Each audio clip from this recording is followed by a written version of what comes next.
Dakota Territory, 1885. A howling blizzard descends upon the isolated frontier town of White Ridge. Through swirling snow, a lone figure on horseback emerges, carrying a medical bag. Dr. Nathaniel "Nate" Rivers, the half-Comanche physician who left town 3 years ago amid whispers and suspicion. Before we jump back in, tell us where you're tuning in from, and if this story touches you, make sure you're subscribed, because tomorrow I've saved something extra special for you.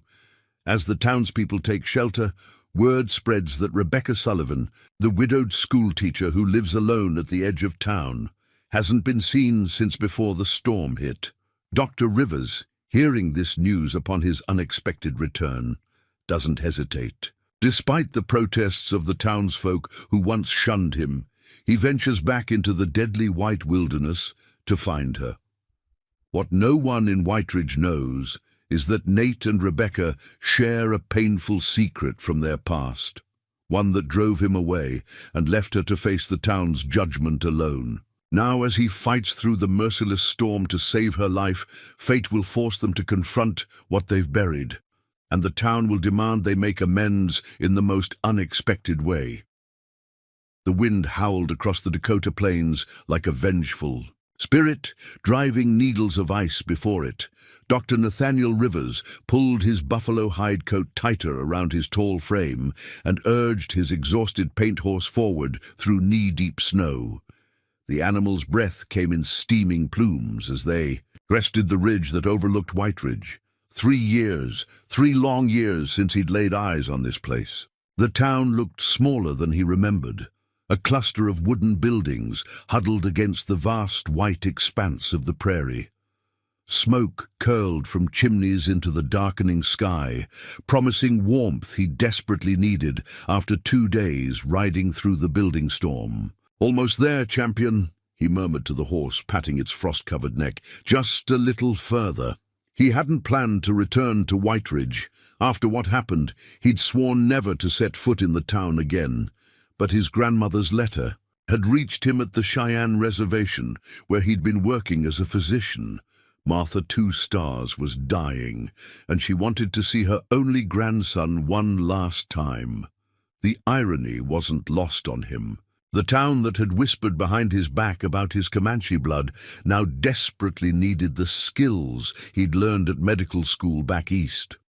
There wasn't another doctor for 50 miles, and this winter was proving to be the harshest in memories. He descended into the valley. The wind picked up, nearly unseating him. Champion snorted in protest but pressed forward.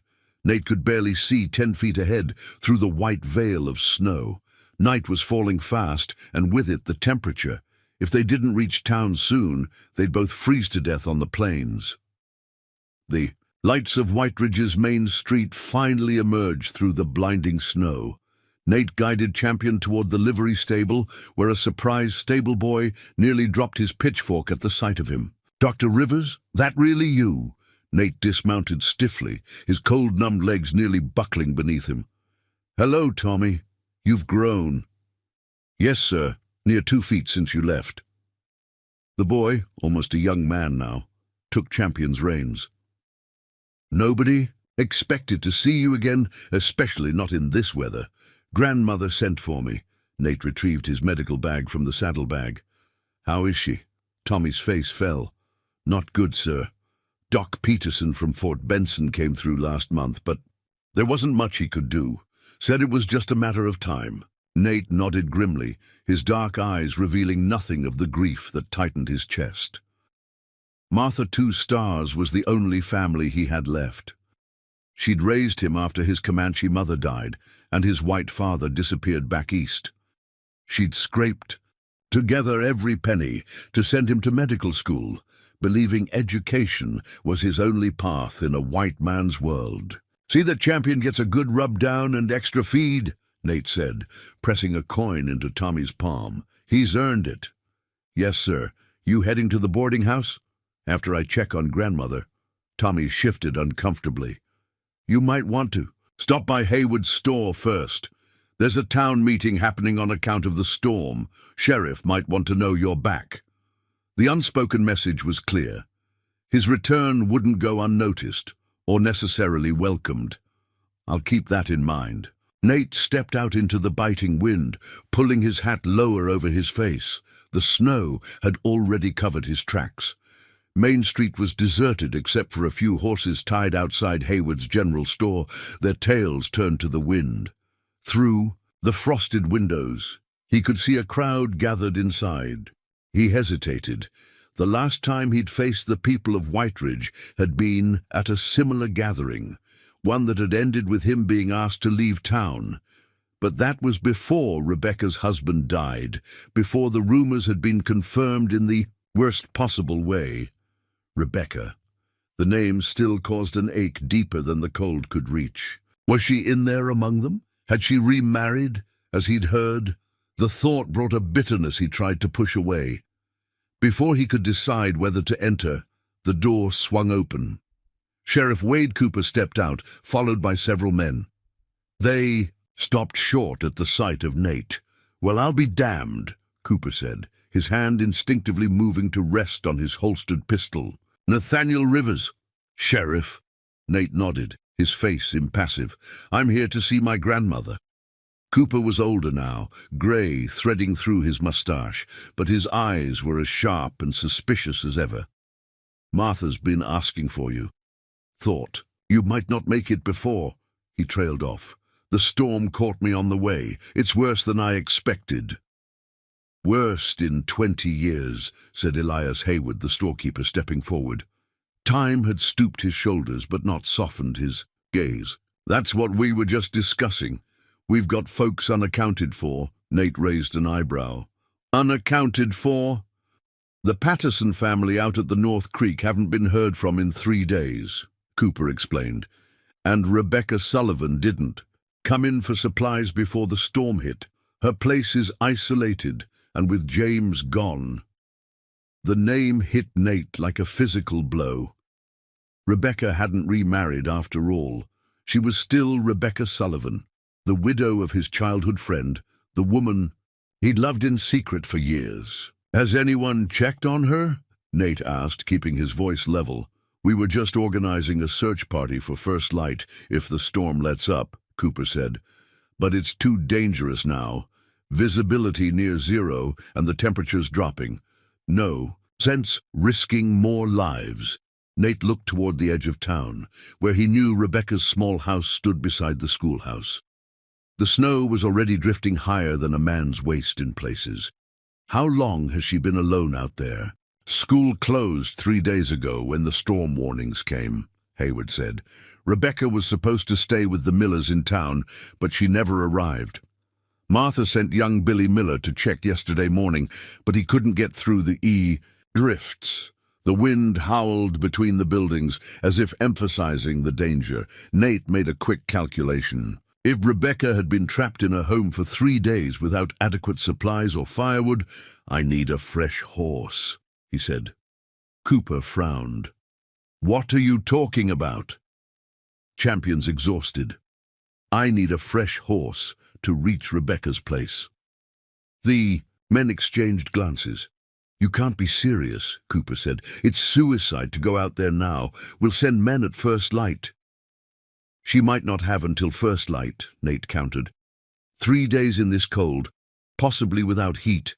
Now listen." "Here!" Hayward interrupted, his voice sharp. "You can't just ride back into town after 3 years and start giving orders. We've managed fine without you, Dr. Rivers." Nate's jaw tightened. "This isn't about me or what happened before. It's about saving a woman's life."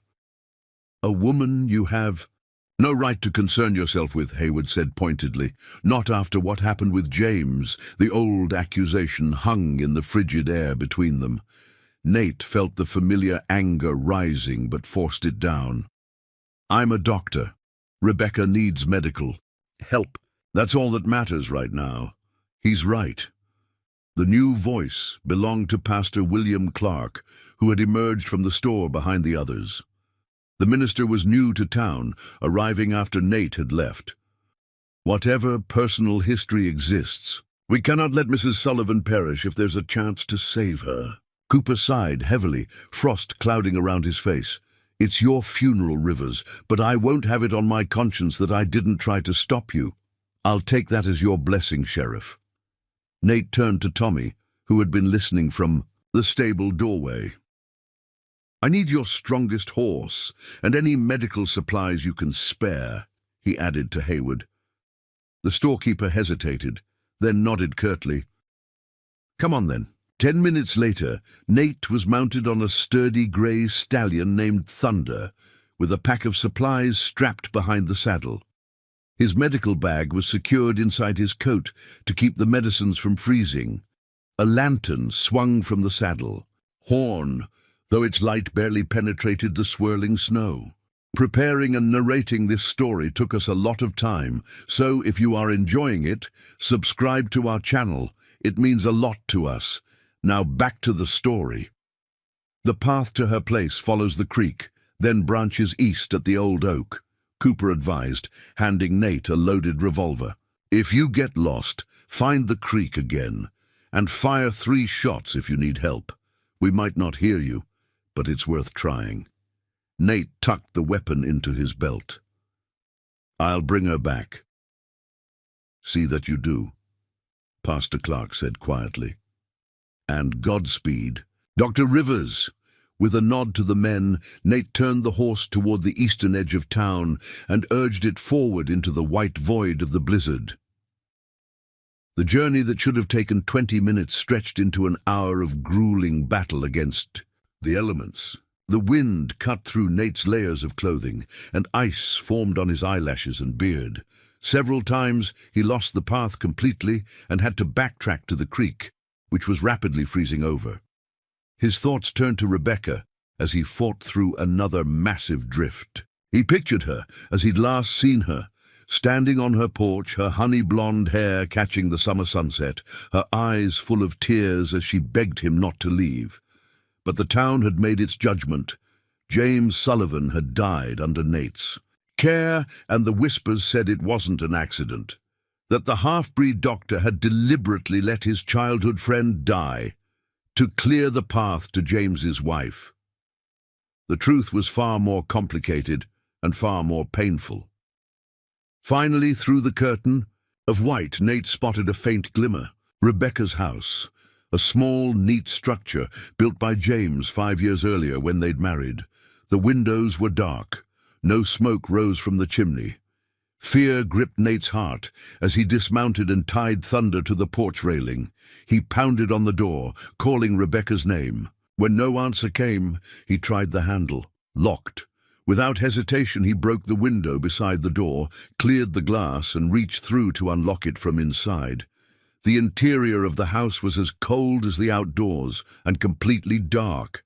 "Rebecca," Nate called, lifting his lantern high. The small front room was neat but showed signs of hasty preparation for the storm. Furniture pushed against walls, rugs rolled up against the door to block drafts. He moved quickly through to the bedroom and stopped short. There, huddled beneath every blanket in the house, lay Rebecca Sullivan. Her face was deathly pale, her breathing shallow.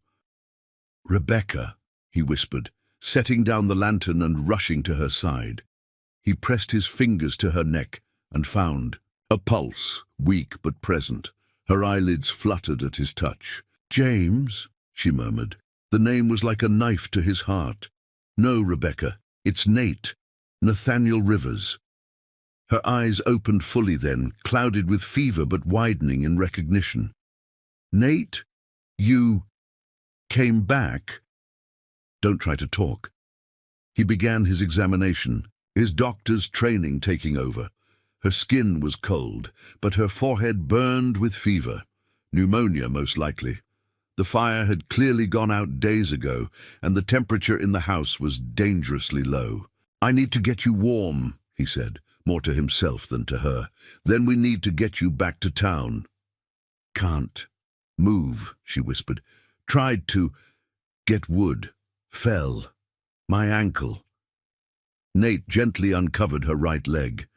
The ankle was swollen to twice its normal size, broken or badly sprained. No wonder she hadn't been able to maintain the fire or seek help. "How long have you been like this?" 2 days. Storm came.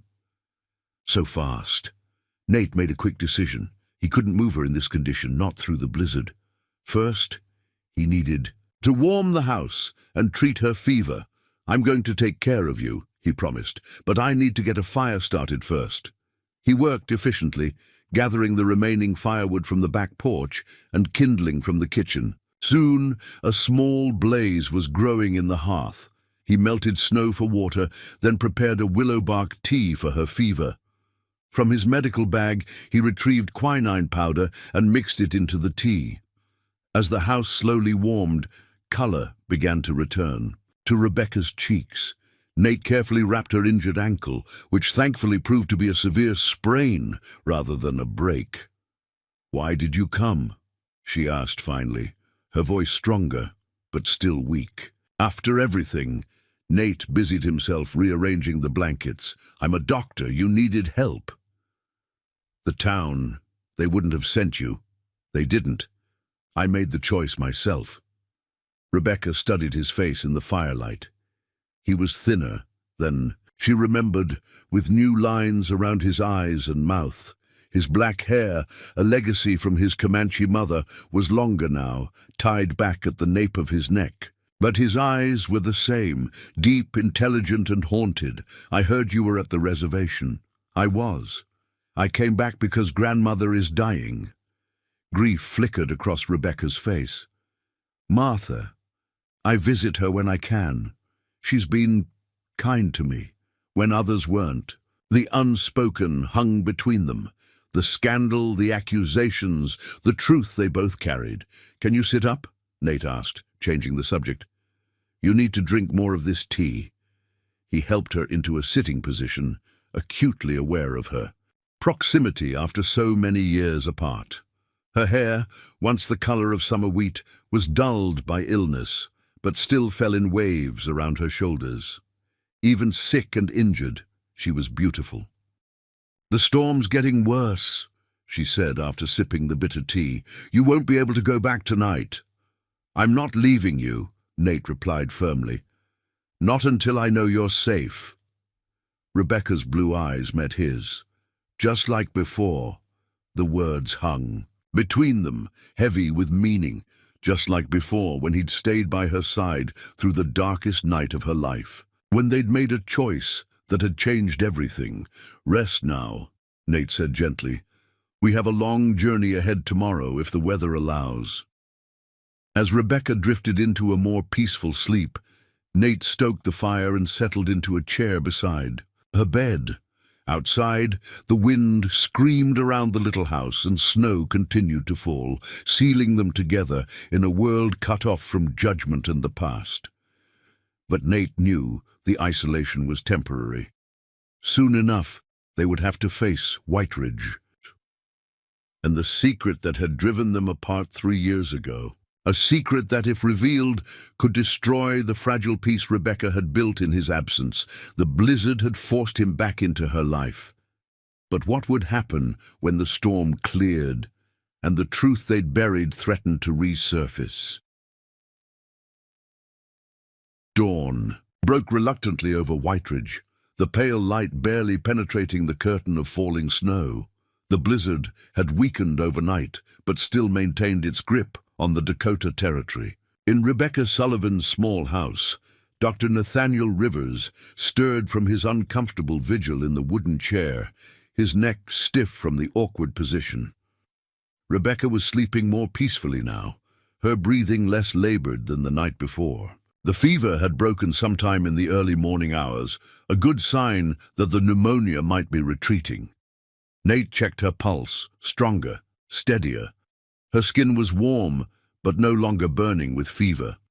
He added the last log to the dwindling fire and considered their options.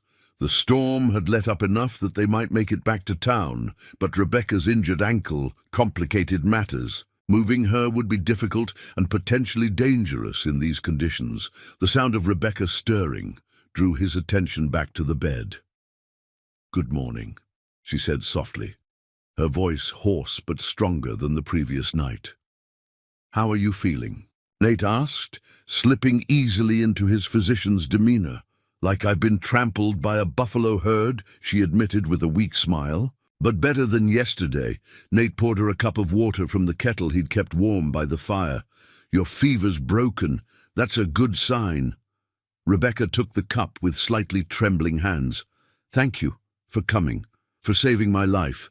Their eyes met momentarily before Nate looked away, busying himself with his medical bag.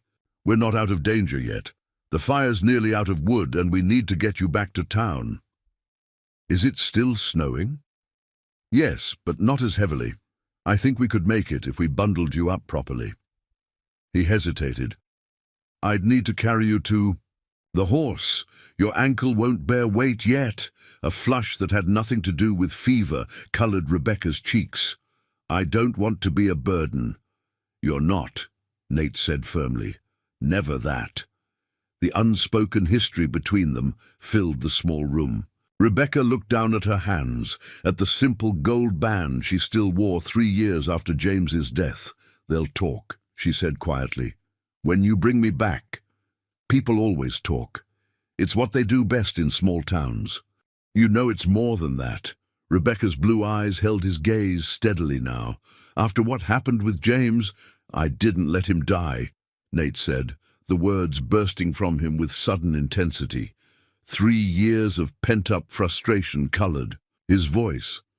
I did everything I could to save him. I know that, Rebecca whispered. I've always known that. Nate ran a hand through his long dark hair, composing himself. I'm sorry, I shouldn't have.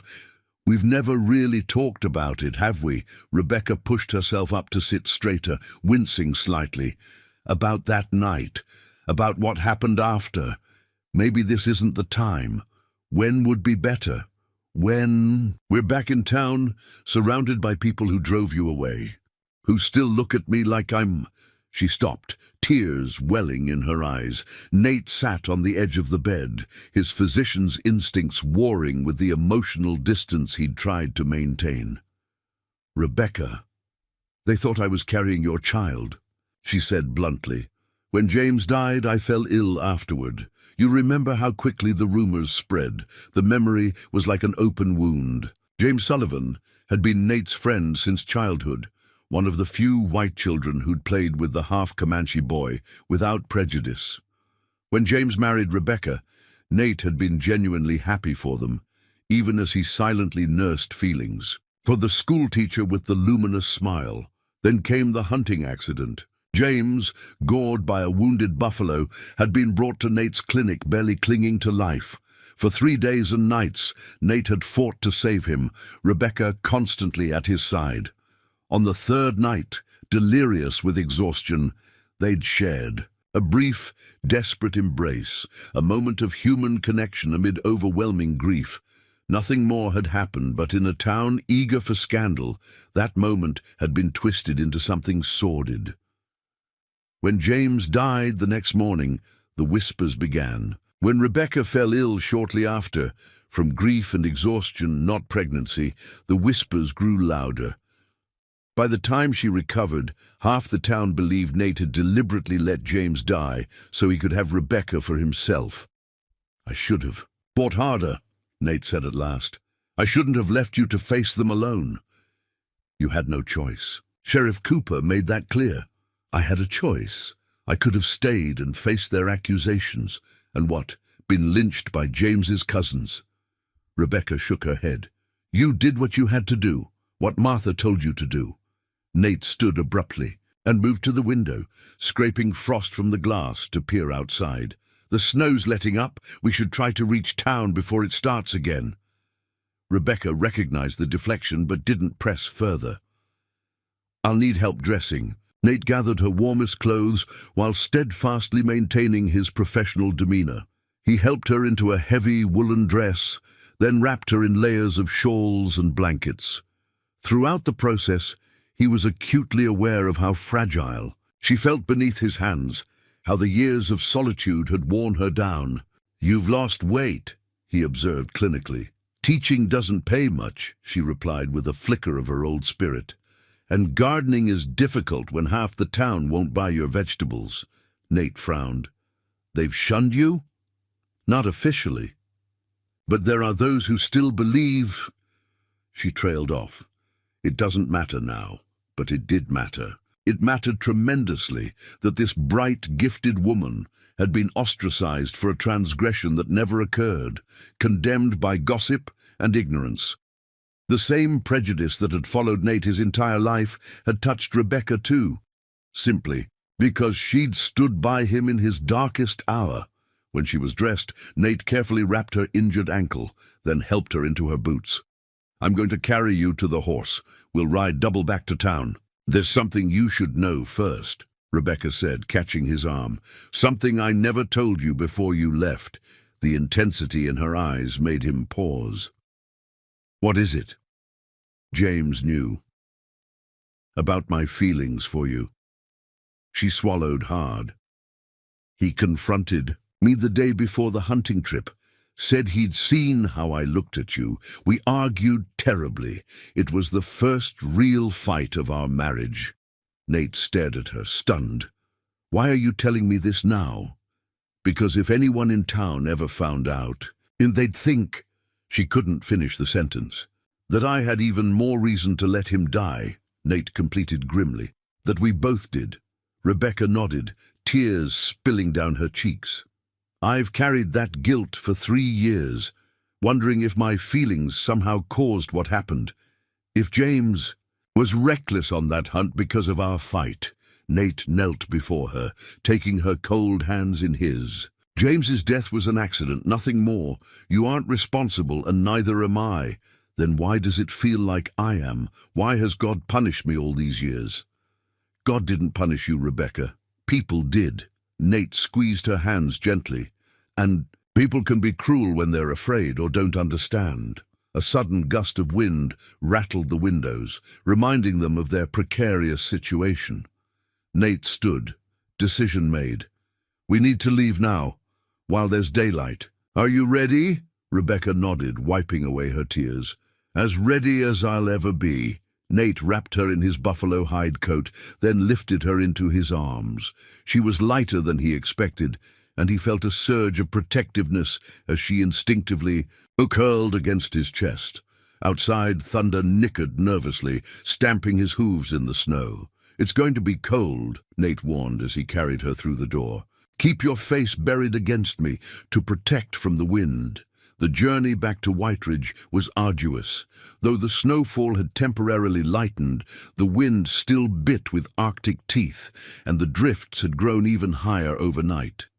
Thunder struggled valiantly, but their progress was painfully slow. Nate kept one arm securely around Rebecca's waist while he guided the horse with the other. "Talk to me," Rebecca murmured against his chest after they'd been riding for nearly an hour. "Keep me awake. What do you want to know? Tell me about the reservation, about your work there." Nate described the Cheyenne community where he'd spent the past 3 years, working alongside the tribal healer to combine traditional medicine with his Western training. He spoke of the children he'd delivered, the elders he'd comforted in their final days, the young men he'd patched up after hunting accidents. "Do you miss it?" Rebecca asked. "Parts of it," he admitted. "There's freedom there. No one questions who I am or where I belong."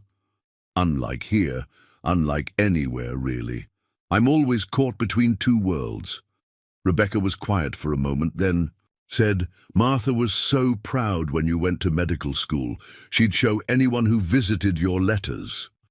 The mention of his grandmother brought a pang of guilt. "I should have come back sooner, for her sake." "She understood why you couldn't." "Did she?" Nate asked softly. "I'm not sure I did." They fell silent as Thunder negotiated a particularly treacherous drift. The horse was tiring, his breath coming in heavy plumes of steam. Nate scanned the white landscape, trying to get his bearings. The creek should be nearby, which meant the town was less than a mile away. "Look," Rebecca said suddenly, pointing ahead. "Riders!" Through the curtain of blowing snow, dark figures on horseback were approaching. As they drew closer, Nate recognized Sheriff Cooper leading a group of men, including Pastor Clark, and surprisingly Elias Hayward. "Rivers!" Cooper called out, relief evident in his voice. "We were just coming to look for you both."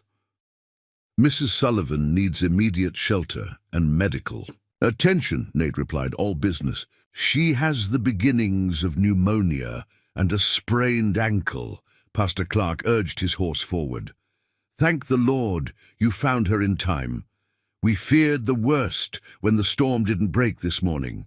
The men surrounded them, forming a protective escort back to town. As they rode, Nate felt Rebecca tense against him.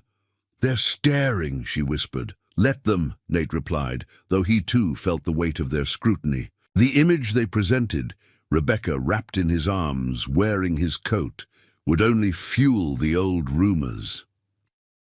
The main street of Whiteridge was hushed under its blanket of snow when they arrived. A small crowd had gathered, word of the rescue party's return spreading quickly.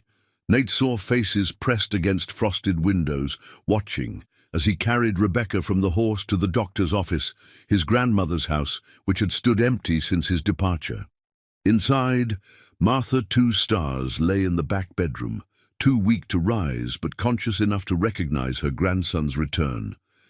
Her wrinkled face, a road map of years living between two cultures like her grandson, broke into a smile when Nate entered, after settling Rebecca in the examination room. You came, she whispered, her thin hand reaching for his. I knew you would. I'm sorry it took so long, Nate said, kneeling beside her bed. Martha's dark eyes, still sharp despite her failing body, studied him. You found her. The teacher. Yes, she was trapped in her house, injured. It's time then, Martha said cryptically. What was broken will be mended. Before Nate could question her meaning, a commotion from the front of the house drew his attention. He squeezed his grandmother's hand and went to investigate. In the examination room, Rebecca sat propped on the table, while Sheriff Cooper and Mayor Franklin Wilson, a recent addition to town since Nate's departure, stood arguing. Pastor Clark stood to one side, looking uncomfortable. What's going on? Nate demanded, immediately stepping to Rebecca's side. Mayor Wilson, a portly man with mutton-chop whiskers and an air of self-importance, turned to face him. Dr. Rivers, I presume. Your reputation precedes you. I'm sure it does, Nate replied, coolly. Now, would you mind explaining why you're disturbing my patient? We're discussing the appropriate arrangements, Wilson said, as if it were obvious. For Mrs. Sullivan's care during her recovery. She'll stay here, Nate stated flatly. She needs medical supervision. Cooper and Wilson exchanged glances. That would be improper, the mayor said delicately. An unmarried woman staying in the home of an unmarried man. A doctor, Nate interrupted. I'm her physician. Nevertheless, Wilson continued, given the history, it would cause talk. Rebecca's face had gone pale again. I can return to my house if someone could help with supplies. Out of the question, Nate and Cooper said simultaneously. The sheriff sighed heavily. The roads will be impassable for days. Your house is too far from town for anyone to check on you regularly. She can stay with us, offered a new voice. Sarah Miller, the midwife's wife, stood in the doorway. We have a spare room. Nate felt a surge of gratitude toward the woman. The Millers were relative newcomers and had always treated Rebecca kindly. Thank you, Sarah, Rebecca said warmly. That's very generous. It would be better if she didn't move again today, Nate advised. The fever could return if she's exposed to the cold. Then it's settled, Wilson declared. Mrs. Sullivan will spend one night here under Dr. Rivers' care, with Mrs. Miller staying as chaperone, and tomorrow she'll move to the Miller home. The officialness of the proclamation rankled Nate, but he recognized a compromise when he heard, "One. Fine. Now if you'll excuse us, I need to tend to my patient." Reluctantly the men departed, leaving Rebecca with Nate and Sarah Miller. As the midwife's wife helped Rebecca into a clean nightgown, Nate prepared medicines in the adjoining room, trying to focus on the medical tasks at hand rather than the undercurrents of tension flowing through the house. Later, as Rebecca slept, and Sarah dozed in a chair nearby, Nate returned to his grandmother's bedside. Martha was awake, her breathing labored, but her mind clear. "They will try to separate you again," she said without preamble. "Who?" "The town. They fear what they don't understand." She gestured weakly for Nate to come closer. "The old Sheriff Cooper's father once told me something. He said, 'Martha, in frontier towns, there are only 3 ways to make people accept what they fear. Make them need it, make them own it, or make them think God ordained it.'" Nate frowned, puzzled. "What are you saying, grandmother?" "They needed your medicine today. That's why they allowed you to bring her here, but it won't last." Martha's eyes gleamed with the cunning that had helped her survive in a world that often despised her heritage. "They need to own what they fear, to make it theirs." "I don't understand." "You will." She patted his hand. "When the council meets. Tomorrow." Before Nate could question her further, Martha drifted into sleep.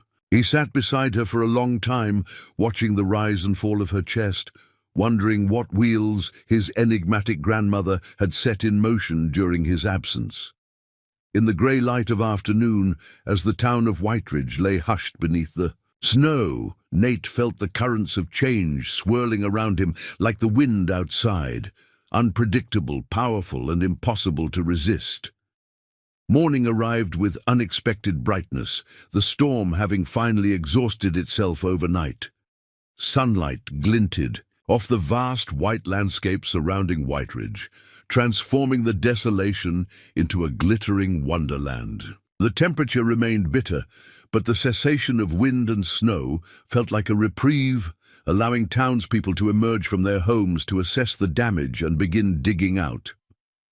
Nate stood at the front window of his grandmother's house, watching as men shoveled paths along Main Street. He'd been up since before dawn, dividing his attention between his 2 patients.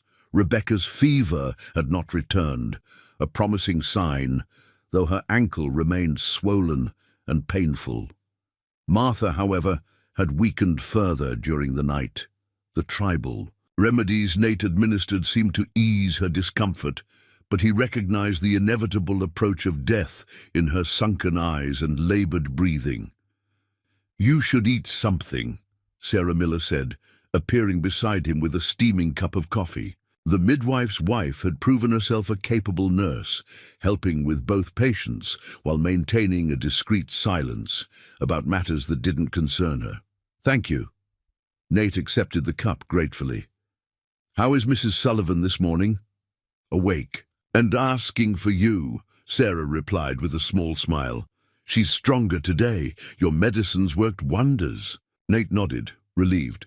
"And my grandmother?" Sarah's expression softened with compassion. "Fading, Dr. Rivers. I think she's been holding on until your return." The truth in her words struck deep. Nate took a fortifying sip of coffee before heading to Rebecca's room. She was sitting up in bed, her honey-blonde hair neatly braided, wearing a clean nightgown that Sarah must have provided. Despite the circumstances, Nate couldn't help noticing how the morning light illuminated her features, the delicate curve of her jaw, the quiet strength in her blue eyes. "Good morning," she greeted him, her voice stronger than the previous day. "Sarah says we survived the night without scandal or calamity. A minor miracle in Whiteridge," Nate replied, with a hint of his old dry humor. He approached her bedside with a physician's practiced detachment. "May I examine your ankle?" Rebecca nodded, watching as he gently unwrapped the bandage. His hands were warm and sure as they assessed the injury, professional yet undeniably tender. "The swelling has decreased," he observed, "but you'll need to keep weight off it for at least a week." He rewrapped the ankle with fresh bandages. "How's your breathing this morning? Any chest pain?" "Much better," Rebecca assured him, "though I tire easily." "That's to be expected. Your body needs time to recover." A knock at the front door interrupted. Them. Sarah went to answer it, returning moments later with Mayor Wilson and Pastor Clark. "The town council has called an emergency meeting," Wilson announced without preamble. Your presence is required, Dr. Rivers, and Mrs. Sullivan's, if she's able. Nate frowned. Mrs. Sullivan is in no condition to leave this house today. Then the meeting will come to her, Wilson declared. 2 o'clock this afternoon, here.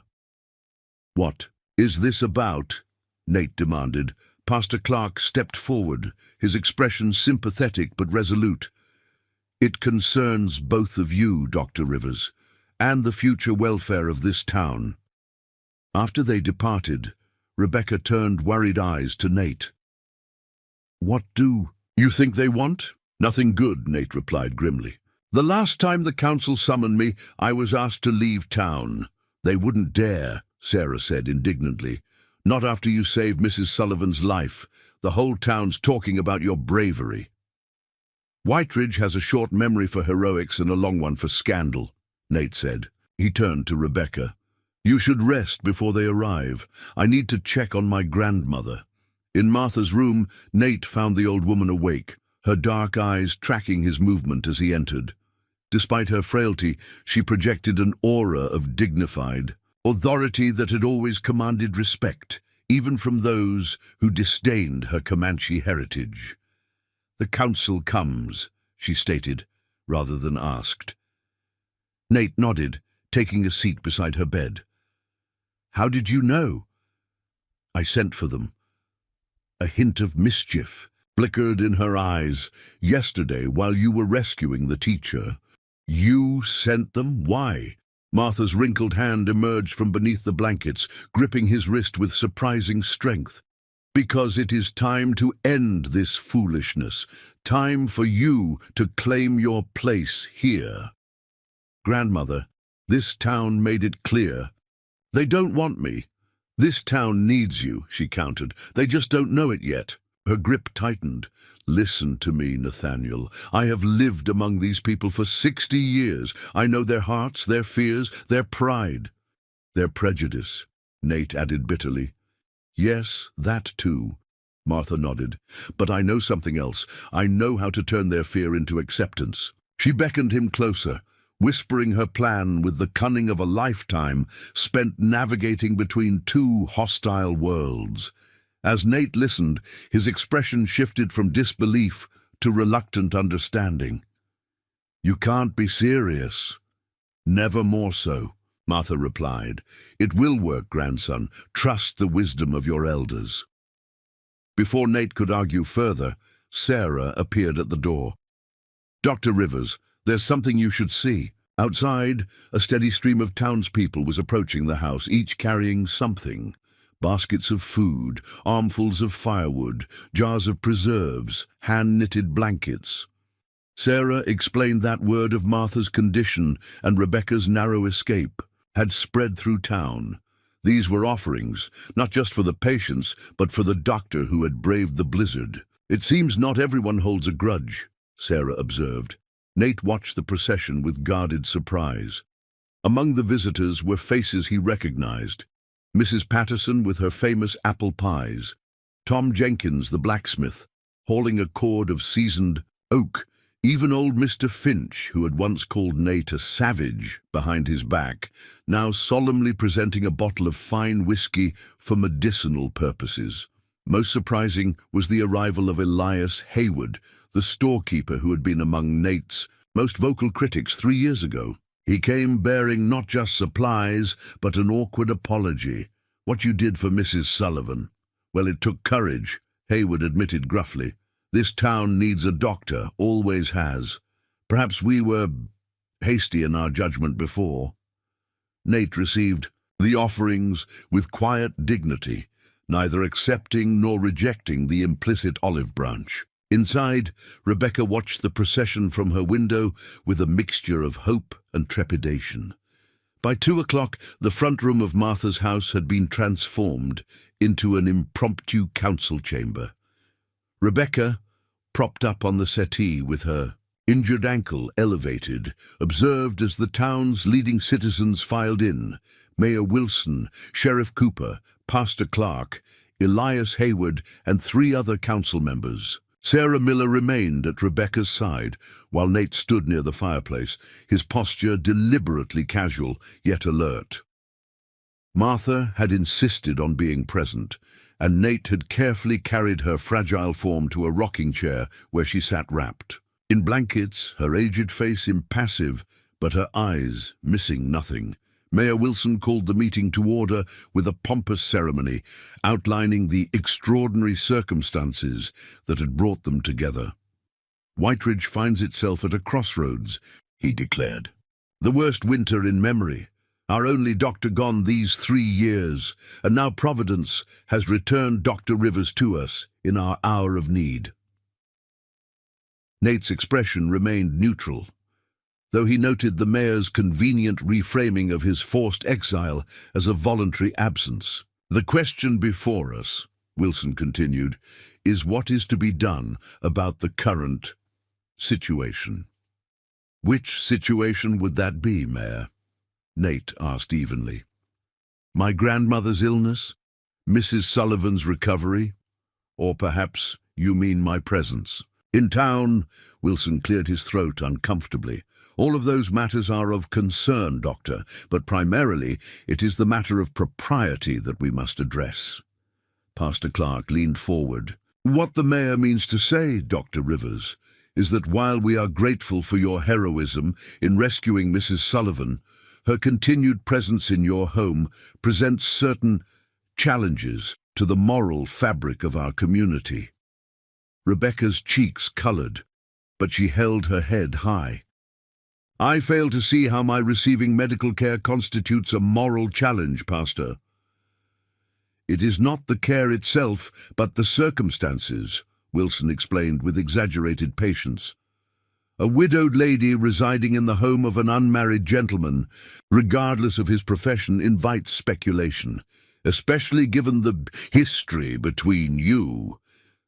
A tense silence fell over the room. Nate felt a familiar anger rising, but suppressed it, sensing that an outburst would only confirm their worst suspicions. Mrs. Sullivan will be moving to the Miller home today, as agreed, he said. Problem solved. Sheriff Cooper shook his head. Not quite, Rivers. There's the matter of your grandmother's condition.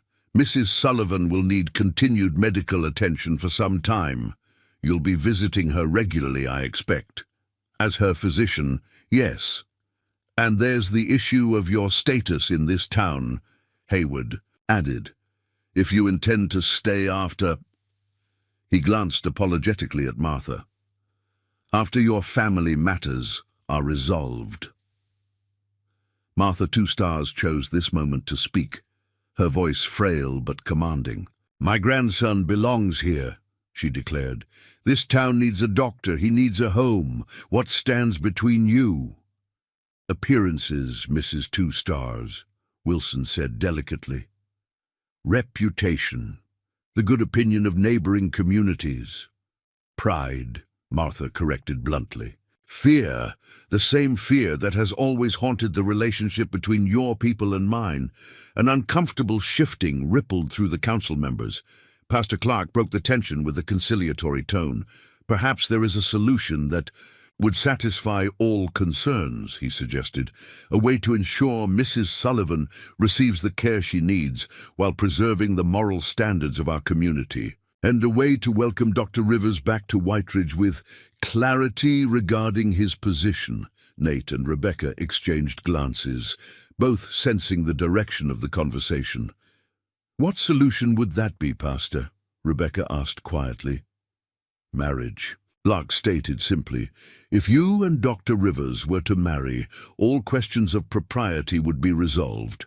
The doctor could treat his wife without scandal, establish his practice here permanently, and the community could move forward without lingering. Doubts about the nature of your relationship, the proposal, hung in the air like a thunderclap. Rebecca's face drained of color, while Nate's expression hardened into a mask of controlled fury. You can't be serious, he said, his voice dangerously soft. It's not without precedent, Wilson hurried to add. Frontier towns like ours often see marriages of convenience. practical arrangements for mutual benefit. And if we refuse this practical arrangement, Nate challenged. Cooper sighed heavily. Then nothing's changed, has it? Mrs. Sullivan continues to live under a cloud of suspicion, isolated at the edge of town. You remain unwelcome in the community that needs your skills, and the stories about what happened 3 years ago never die. You're blackmailing us, Rebecca said, her voice trembling with indignation. We're offering a fresh start, Pastor Clark countered gently, for both of you, a chance to put the past to rest. Martha's soft laughter drew everyone's attention.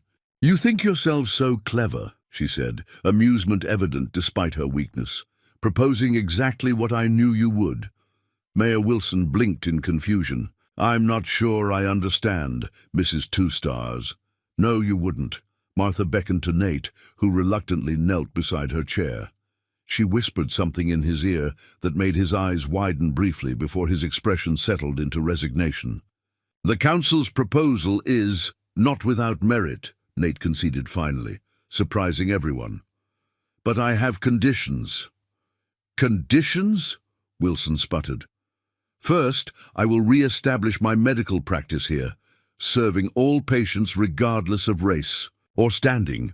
No one will be turned away for inability to pay. The council members exchanged glances before nodding agreement. Second, Mrs. Sullivan will retain her position as school teacher with a salary equal to what the previous teacher received, not the reduced stipend she's been paid since my departure.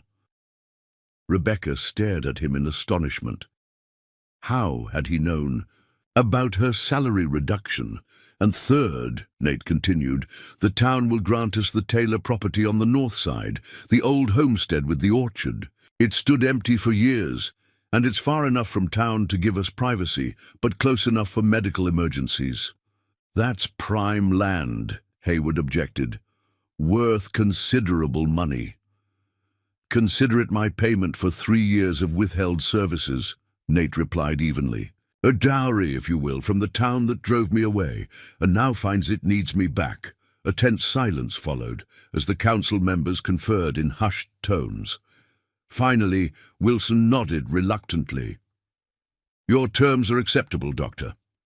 Provided, of course, that Mrs. Sullivan agrees to this arrangement. All eyes turned to Rebecca, who sat rigidly on the settee, her face a study in conflicting emotions. May I speak with Dr. Rivers privately before giving my answer? She requested, her voice steadier than she felt. The council granted her request, filing out to the kitchen, while Nate helped Rebecca into Martha's bedroom for privacy. Sarah tactfully remained with Martha, leaving the two alone for the first time since their revelations in her snowbound house. Did you know this was coming? Rebecca demanded as soon as the door closed behind them. Is this what Martha whispered to you? Nate raked a hand through his hair, his calm facade cracking. She suggested it might happen, said the council would try to solve 2 problems at once, getting a doctor back and fixing the scandal that never was. And you're willing to go along with this farce? I'm willing to consider it, Nate corrected. The question is, are you? Rebecca stared at him incredulously. You're asking if I want to enter a marriage of convenience, ordered by the same people who've shunned me for 3 years, who drove you away on the basis of lies and prejudice. I'm asking if you want a chance to start over, Nate said quietly. With a proper home, your teaching position restored, and the respect of the community that once judged you. A marriage. In name only, Rebecca clarified, searching his face. Something flashed in Nate's dark eyes, a moment of raw vulnerability quickly masked. If that's what you want. Rebecca turned away, moving to the window despite her injured ankle. Outside, Whiteridge lay pristine under its blanket of snow, beautiful and harsh in equal measure, much like the choice before her. They're using your grandmother's condition against you, she said softly. They know you want to stay for her final days, and they know I can't survive another winter alone in that house. Yes, Nate acknowledged, but that doesn't mean we can't use their manipulation to our advantage. Rebecca turned back to him, a question in her eyes. The Taylor property is the finest farmland in the county, Nate explained. With the orchard and that southern exposure, you could grow anything. And the house, it's twice the size of your current place, with a separate wing that could serve as my clinic. You've thought this through, Rebecca observed. I've had 3 years to think about what I'd do if I ever returned. Nate moved closer, his voice softening. Rebecca, I won't pretend this is ideal, but it could be a partnership that benefits us both. A fresh start, a partnership, she repeated thoughtfully, not a marriage. Call it what you will. I'm offering you protection, security, and a chance to reclaim your standing in this town. You don't owe me anything in return. Rebecca studied. Him, this man who had once been her husband's best friend, who had saved her life twice now, whose departure had left a void in Whiteridge that no one else had filled. And what about? She hesitated, the question too intimate to voice. Children? Nate supplied gently. That would be your decision, not mine. The sincerity in his eyes moved her deeply. Here was a man offering everything, expecting nothing, a stark contrast to the conditional acceptance the town council proposed. If I agree, she said slowly, I want one more condition, one that's just between us. Name it. Complete honesty. No secrets, no polite fictions between these walls. The town can believe whatever they want about our marriage, but inside our home, we speak the truth to each other. Always. Nate considered this, then nodded. Agreed. Then, Rebecca said, drawing a deep breath, I accept the council's proposal. With your conditions added, they returned to the front room, where the council members waited with poorly concealed impatience. Martha's eyes twinkled knowingly as Nate announced their decision. Mrs. Sullivan and I will marry on the conditions I stated, with one addition. The ceremony will take place tomorrow, here, so that my grandmother may witness it.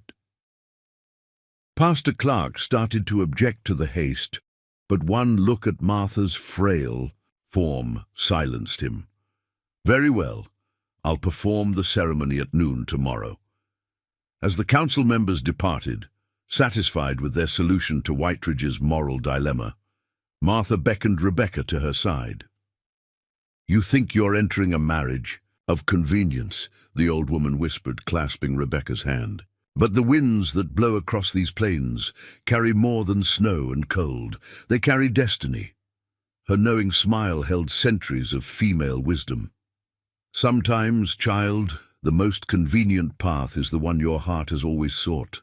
The morning of the wedding dawned clear and cold, the sun casting long blue shadows across the snow-covered landscape of Whiteridge. Inside Martha Two Stars' home, an atmosphere of quiet industry prevailed as Sarah Miller and several other women transformed the modest dwelling into a suitable venue for the ceremony. Rebecca sat before the small mirror in Martha's bedroom, watching as Sarah arranged her hair with gentle fingers. The fever had fully subsided, though weakness still lingered in her limbs. Her injured ankle, propped on a cushioned stool, throbbed dully beneath its bandages. You make a beautiful bride, Sarah observed, securing a small white flower behind Rebecca's ear.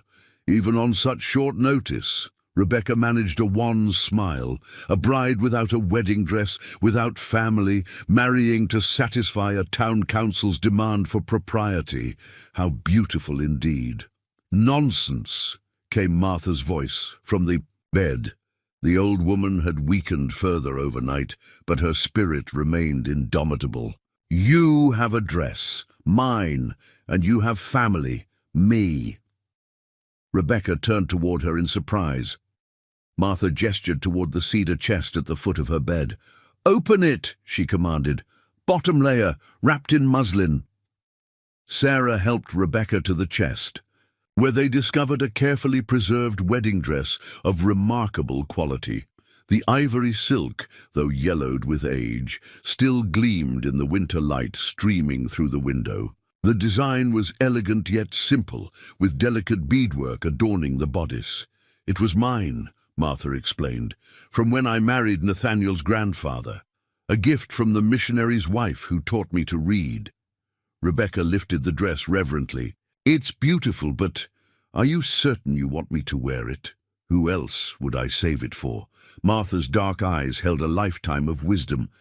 "My son married a Comanche woman who had her own traditions. And Nathaniel," she smiled faintly, "I always knew it would be you." The cryptic statement hung in the air as Sarah helped Rebecca into the dress. Despite the age difference between the two women, the gown required only minor adjustments. When Sarah finished fastening the last button, Martha nodded in satisfaction. "Now you look like a Rivers woman," she declared. A knock at the door preceded Nate's voice. "May I speak with my grandmother? Alone."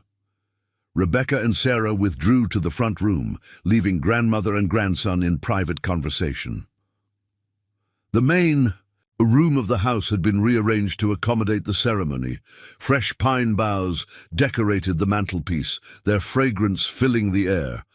A small table covered with a white cloth stood before the fireplace, where Pastor Clark would officiate. Already, townspeople were gathering outside, their breath clouding in the frigid air as they waited to witness the union that had been the talk of Whiteridge since yesterday's council meeting. Some came out of genuine goodwill, others from curiosity, and still others to ensure the arrangement they had demanded was fulfilled. Sheriff Cooper arrived with the necessary documents, his official capacity requiring his presence despite his personal discomfort with the situation. He nodded awkwardly to Rebecca. "Mrs. Sullivan, you're looking well." "Thank you, Sheriff," Rebecca replied with cool politeness. "I understand I have you to thank for organizing the search party that never came." Cooper had the grace to look abashed. "Dr. Rivers moved faster than we anticipated. For what it's worth, I'm glad he did." Before Rebecca could respond, Nate emerged from Martha's room, his expression somber. He had changed into a clean black suit that emphasized the breadth of his shoulders and the lean strength of his frame. His long dark hair was neatly tied back, revealing the strong lines of his face, a face that betrayed his mixed heritage in its high cheekbones and aquiline nose. "My grandmother would like to be moved to her chair now," he announced. "She insists on being part of the ceremony." As Cooper and another man carefully transported Martha to the rocking chair positioned near the makeshift altar, Nate approached. Rebecca, his dark eyes widened slightly at the sight of her in his grandmother's wedding dress. "You look—" He paused, seeming to search for appropriate words. "The dress suits you." "Thank you," Rebecca replied, acutely aware of the curious gazes around them. "Your grandmother was very generous to offer it." An awkward silence fell between them. Two people about to pledge their lives together who hadn't had a proper conversation about what that would mean. "Are you certain about this?" Nate asked quietly. "There's still time to change your mind." Rebecca glanced around at the assembled witnesses, at Martha watching them with knowing eyes, at the town officials who had maneuvered them into this position. "Are you?" she countered. A ghost of a smile touched Nate's lips. "I asked first." The familiar exchange, a pattern from their younger days, eased some of the tension between them. Rebecca squared her shoulders. "I made my decision yesterday," she said firmly. "I stand by it today." Nate nodded, a flicker of something indefinable crossing his features. "As do I." Pastor Clark called for everyone's attention, signaling the start of the ceremony. As the room quieted, Rebecca took her place beside Nate before the makeshift altar, balancing carefully to keep weight off her injured ankle. Nate offered his arm for support, and she accepted it gratefully, her fingers curling around the solid strength of his forearm. The ceremony itself was brief and stripped of romantic pretense. Pastor Clark, to his credit, omitted the traditional references to love and devotion, focusing instead on the practical aspects of marriage: commitment, mutual support, shared purpose. When it came time for the vows, Nate and Rebecca exchanged simple promises of loyalty and respect. "I will honor and protect you," Nate vowed, his deep voice carrying clearly through the hushed room. "Your needs will be my concern, your welfare, my priority.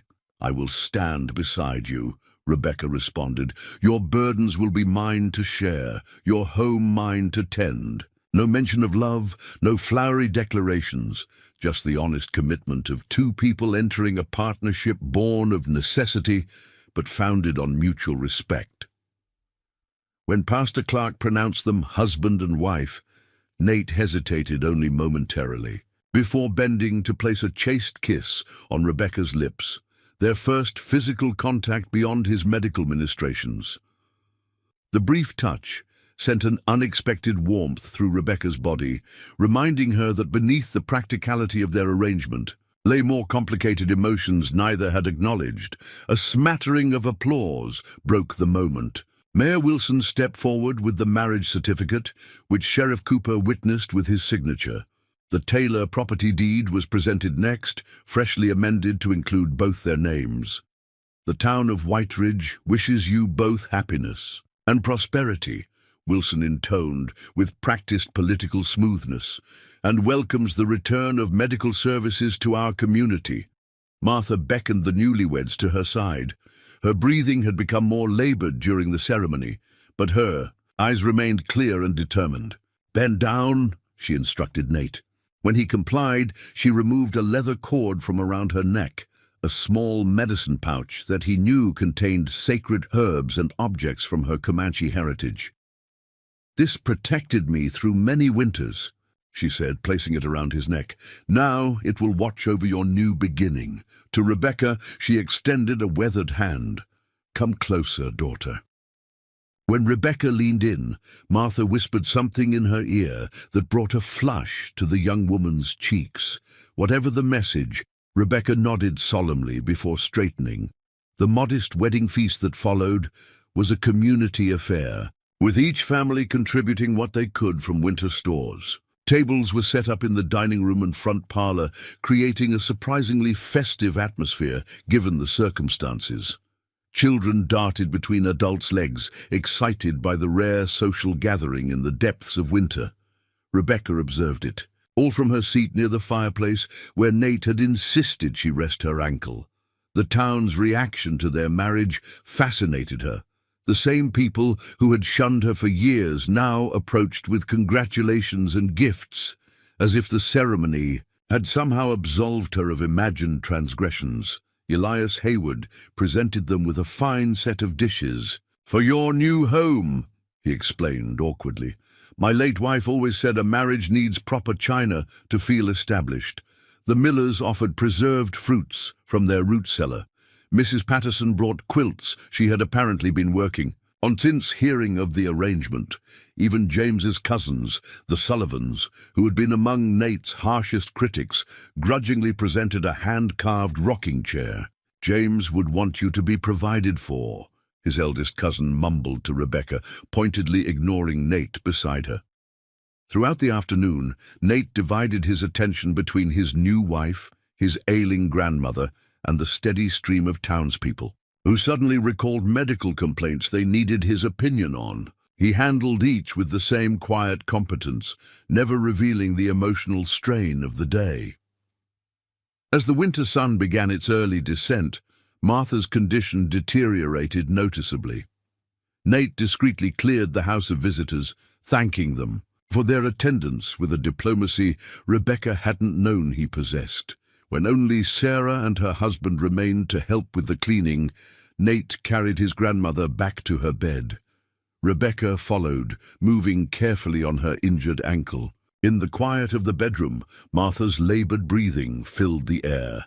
She had slipped into a state between wakefulness and sleep, occasionally murmuring words in the Comanche language that Rebecca couldn't understand. "She's been holding on. For this day," Nate said softly, adjusting the blankets around Martha's frail form. For us. She knew, didn't she? Rebecca asked. Somehow, she knew this would happen. Nate nodded, a rueful smile touching his lips.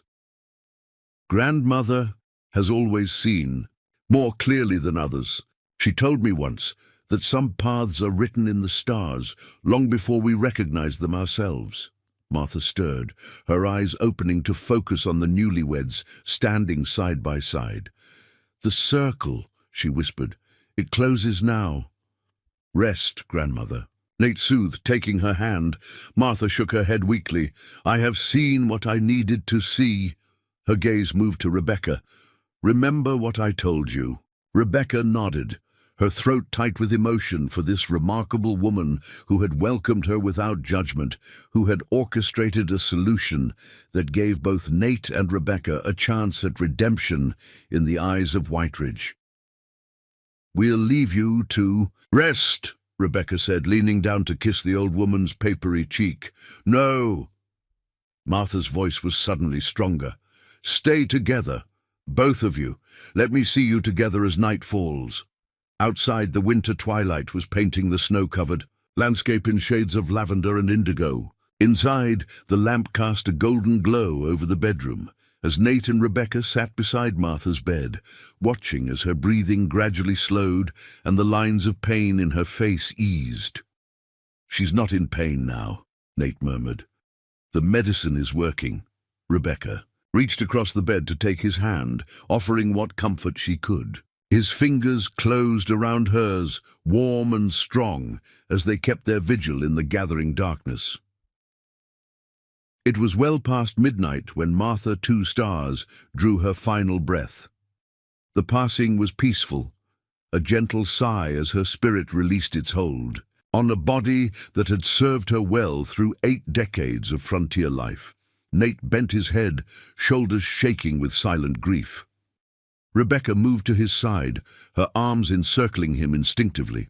For a long moment, they remained thus. The new husband accepting the solace of his wife's embrace, finding strength in the touch that had once been forbidden. When he finally raised his head, his dark eyes were dry but filled with a profound sorrow. She wanted to see this day, he said quietly, to see us married, to know I had a place here again. She loved you very much, Rebecca replied, her own tears falling freely, and she believed in us, in what we could be together. Nate stood, moving to the window where stars glittered in the clear winter sky. In Comanche tradition, the body must be prepared for burial before sunrise, he explained. Would you help me? The request, so intimate, so trusting, touched Rebecca deeply. Of course. Together, they performed the solemn task of washing Martha's body and dressing her in her finest clothes. Nate wrapped her in a beautiful blanket of Comanche design, singing softly in the language his mother had taught him. Rebecca stood beside him, learning the rituals as they proceeded, honored to be included in this sacred farewell. As dawn approached, Sheriff Cooper arrived with the undertaker, summoned by a message Nate had sent with the Millers. The men, respectfully, transported Martha's body to the undertaker's wagon. The ground's frozen solid, Cooper said. We'll need to wait for a thaw to bury her properly. No, Nate replied firmly. My grandmother will be laid to rest in the Comanche way, on a platform, facing the rising sun. I've selected a place on the Taylor property, on the hill overlooking the valley. Cooper hesitated, clearly uncomfortable with the indigenous burial practice. It was her wish, Rebecca added, standing firmly beside her husband. And as the property now belongs to us, we have the right to honor her as she desired. After a moment's consideration, Cooper nodded reluctantly. I'll speak to Pastor Clark. He should be there to say Christian words at least. He's welcome to attend, Nate agreed, but the ceremony will follow Comanche traditions. By mid-morning, a small procession had formed to accompany Martha's body to her final resting place. Nate and Rebecca led the way in a wagon borrowed from the millers, followed by Pastor Clark, Sheriff Cooper, and a handful of townspeople who had genuinely respected Martha despite her heritage. The Taylor property lay a mile north of town, a beautiful tract of land with rolling hills, an apple orchard, and a sturdy two-story farmhouse built by one of Whiteridge's founding families. As the procession approached, Rebecca caught her first glimpse of what was now her home. Despite the circumstances, she felt a flutter of hope at the sight of the well-maintained structure with its wraparound porch and many windows. Nate had chosen a hill at the far edge of the property for Martha's burial platform. With the help of several men, he constructed a sturdy wooden scaffold, raising it 6 feet above the ground. Martha's body, still wrapped in the Comanche blanket, was carefully placed atop the platform, facing east where the morning sun was rising over the distant hills. Pastor Clark offered a Christian prayer, his words carried away by the winter wind. When he finished, Nate stepped forward, speaking in the Comanche language, his deep voice rising and falling in what Rebecca recognized as a death song.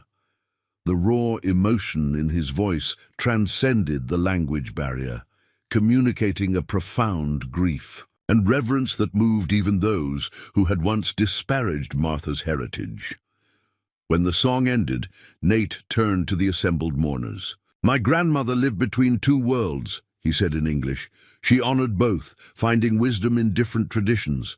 She taught me to do the same." His gaze found Rebecca's. To find strength in joining what others would keep separate. The significance of his words was not lost on those present. As the group dispersed, many approached the newlyweds with newfound respect, offering condolences and tentative welcomes to the community. Left alone at last, Nate and Rebecca stood side by side before Martha's burial platform, the cold wind whipping around them. "What will happen to her remains?" Rebecca asked gently. "They will return to the earth in time," Nate explained. "The Comanche believe the body should be close to the sky, so the spirit can find its way to the afterlife without being trapped." "Underground," Rebecca nodded, understanding the beauty in the practice. "And what happens to us now?" Nate turned to face her, his expression serious but no longer guarded. "Now we begin the life my grandmother envisioned for us. A partnership, as we agreed." "At the Taylor house," Rebecca said, glancing toward their new home in the distance. "Yes, though I should warn you, I haven't been inside yet. It may need considerable work." A small smile touched Rebecca's lips. "Then it's fortunate you married a woman who isn't afraid of hard work." For the first time that day, Nate's features softened into a genuine smile. Fortunate indeed. As they made their way down the hill toward the wagon, the winter sun emerged, fully from behind the clouds, casting a golden glow across the snow-covered landscape. Ahead lay their new home and an uncertain future, a marriage born of necessity, but perhaps, as Martha had hinted, destined for something more. Behind them, standing sentinel on the hill, Martha Two Stars began her journey to the spirit world. Watching over the new beginning she had orchestrated with her final act of wisdom. The wagon creaked as it made its way up the long drive to the Taylor property, breaking through fresh snow that had fallen overnight. Rebecca sat beside Nate on the hard wooden seat, a trunk of her meager possessions secured in the back, along with crates of medical supplies and household necessities donated by the townspeople. The cold January air bit at her cheeks, but the buffalo robe across their laps provided welcome warmth. 3 days had passed since Martha's burial. They had spent those days at Martha's house, Nate settling his grandmother's affairs, while Rebecca recovered enough strength to manage the move to their new home. The small dwelling that had once belonged to Martha now stood empty, its contents either packed for transport or distributed according to Martha's wishes. As they approached the Taylor house, Rebecca studied what was to be her new home. The 2-story, Structure stood proud against the winter landscape, its sturdy construction a testament to the craftsmanship of a bygone era. A wide porch wrapped around the front and eastern side. Dormered windows on the upper floor suggested spacious bedrooms with ample light. Behind the house, the skeletal branches of the apple orchard stretched across 5 acres, promising bounty. In the warmer seasons. "What do you know about the Taylors?" Rebecca asked, breaking the comfortable silence between them. "Not much," Nate admitted. Old Man Taylor was one of the original settlers, built the house in the 1850s. His son expanded the orchard, but died in the war. After that, Mrs. Taylor couldn't manage alone and moved east to live with her daughter. The property's been vacant for nearly 8 years. 8 years? Rebecca frowned. It looks well maintained for having stood empty so long. Sheriff Cooper mentioned that the town hired someone to check on it periodically. They always hoped to attract another doctor or perhaps a wealthy businessman to Whiteridge who might want such a property. Instead, they got us, Rebecca said with a hint of irony. A scandal-ridden widow and a half-Comanche physician they once drove away. Nate's lips quirked in a brief smile. Life has a way of confounding expectations. They pulled up before the house, the horse's breath clouding in the frigid air. Nate set the brake and jumped down, coming around to help Rebecca descend. Though her ankle had improved, she still moved with caution, leaning on his arm as they approached the front door. A large iron key, presented by Mayor Wilson after the wedding with undue ceremony, unlocked the heavy oak door. It swung open with a protesting creak, revealing an entrance hall dimly lit by what sunlight filtered through dusty windows. "Wait here," Nate instructed, leaving Rebecca in the doorway while he inspected the interior. She watched as he moved methodically through the first floor, checking for structural damage or unwelcome wildlife that might have taken up residence. "All clear," he finally called, "though there's a fair amount of dust." Rebecca stepped inside, her eyes adjusting to the dim interior. The entrance hall opened to a spacious parlor on the right and what appeared to be a formal dining room on the left. A broad staircase curved up to the second floor, its banister carved with a simple but elegant pattern. "It's larger than I expected," she observed, her voice echoing slightly in the empty space. "Too large?" Nate asked, watching her reaction carefully. "No, just different." Rebecca moved further inside, trailing her fingers along the mantelpiece of a stone fireplace that dominated the parlor. "My house, James's house, could fit in these 2 rooms alone. Our house now," Nate reminded her gently. "Both this one and yours. We don't have to sell your place if you'd prefer to keep it." Rebecca considered this unexpected offer. The small house at the edge of town held memories, some cherished, others painful. "Let me think about it," she said finally. "For now, I'd like to see the rest of this place." Nate led her through a tour of the first floor. The parlor and dining room, a substantial kitchen with a massive hearth and built-in cupboards, a small study that would serve perfectly as Nate's medical office, and a cozy breakfast nook that caught the morning sun. A back staircase led from the kitchen to the upper floor, where they found 4 bedrooms and, surprisingly, an indoor washroom with a copper tub, a luxury almost unheard of in frontier homes. "The Taylors spared no expense," Nate remarked, examining the plumbing system that collected rainwater in a cistern and delivered it to the washroom. "This must have been quite innovative when it was built." The master bedroom occupied the southeast corner of the house, with windows on 2 walls, offering views of both the front drive and the orchard behind. A large 4-poster bed, the only piece of furniture left by the previous owners, stood against one wall. "The bed frame stays," Nate said, noting Rebecca's gaze. "Everything else we'll need to acquire or make. I've some skill with woodworking, enough for basic furnishings at least." Rebecca nodded, then asked the question that had been hovering between them since the wedding. "Which bedroom will you take?" Nate met her eyes steadily. "Any but this one. The master suite should be yours." "You're being a gentleman," Rebecca observed. "I'm honoring our agreement," he corrected. "This marriage may have been arranged for convenience, but I meant my vow to respect you." A warmth that had nothing to do with the temperature spread through Rebecca's chest. "Thank you," she said simply. They spent the remainder of the day bringing in their possessions and starting the considerable task of cleaning years of dust from the house. Rebecca insisted on helping, despite her healing ankle, concentrating on the kitchen while Nate tackled the heavier work of chopping firewood and lighting fires in the main fireplaces to chase the winter chill from the rooms. By late afternoon, the kitchen and parlor had achieved a reasonable level of cleanliness, and fires blazed in both rooms. Rebecca had unpacked Martha's dishes and arranged them in the kitchen cupboards, while Nate had assembled a makeshift bed in one of the smaller bedrooms, promising to construct a proper bed frame once they were settled. "I should check on the animals," Nate said, pulling on his coat as the early winter dusk descended. The barn behind the house contained 2 stalls for horses and a small byre that could house a milk cow. "We'll need to get more livestock come spring, but for now, Thunder and the wagon horses will need extra feed to withstand this cold." Left alone in the house, Rebecca continued organizing their meager possessions, establishing a semblance of home in the grand rooms.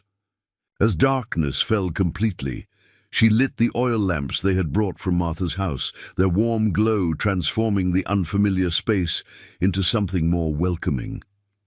She was setting out a simple supper of bread, cheese, and preserved meat, when Nate returned, stamping snow from his boots on the back porch. "The animals are settled," he reported, hanging his coat by the kitchen door, "and I found a stack of seasoned firewood in the lean-to, enough to last us at least a month if we're careful." "Good news," Rebecca said, gesturing to the table. "I've prepared something to eat.